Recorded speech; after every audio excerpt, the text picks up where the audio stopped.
श्रीनगर में राहुल गांधी की भारत जोड़ो यात्रा का समापन हुआ। सबने देखा कितना शानदार रहा। कई विपक्षी नेताओं, करीब 21 से 23 बड़े विपक्षी नेताओं को संदेश दिया गया था कि आप यात्रा में शामिल हो, लेकिन वहां बर्फबारी होती है, पहुंचना बहुत मुश्किल रहता है, समय निकाल पाना बहुत मुश्किल रहता है, क्योंकि समय निकाल कर पहुंचने में और ट्रैवल करने में ज़्यादा समय जाने में बहुत अंतर होता है। इसी वजह से कई नेता वहां पर शिरकत करते नजर नहीं आए।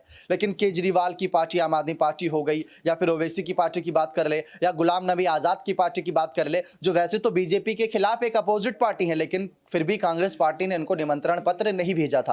अब इसमें सबसे मुख्य चर्चित नाम है गुलाम नबी आज़ाद का।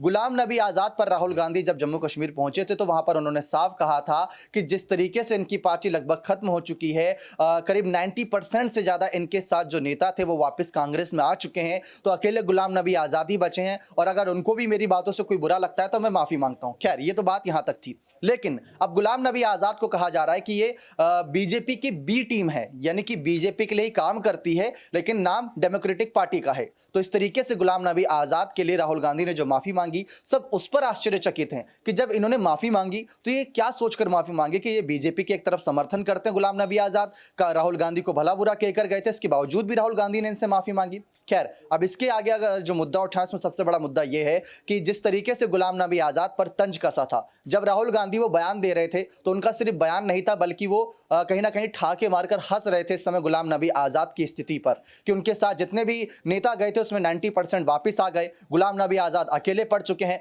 वो करेंगे तो करेंगे क्या। खैर, इतनी बदनामी होने के बाद राहुल गांधी का साथ तो शायद गुलाम नबी आज़ाद थामना नहीं चाहेंगे। तो ऐसे में उनके पास एक रास्ता बचता है कि जो सबसे बड़ा निशाना साधता है राहुल गांधी पर, वो है भारतीय जनता पार्टी। तो क्या डेमोक्रेटिक पार्टी से अलग यहां पर बीजेपी का खुला समर्थन करते हुए राहुल गांधी पर हमला बोलेंगे? अगर ऐसा होता है तो आने वाले श्रीनगर, जम्मू कश्मीर या जितने भी पहाड़ी क्षेत्रों के चुनाव होंगे, वहां पर गुलाम नबी आज़ाद भारतीय जनता पार्टी के साथ मिलकर एक अलग ही नाम का ऐलान कर सकते हैं, एक अलग ही डंका बजा सकते हैं। और ये राहुल गांधी के लिए मुसीबत होगी, क्योंकि हम लगातार यही बात कर रहे हैं कि 540 प्लस लोकसभा सीटों पर हर एक सीट इंपॉर्टेंट रहेगी लोकसभा चुनाव 2024 में।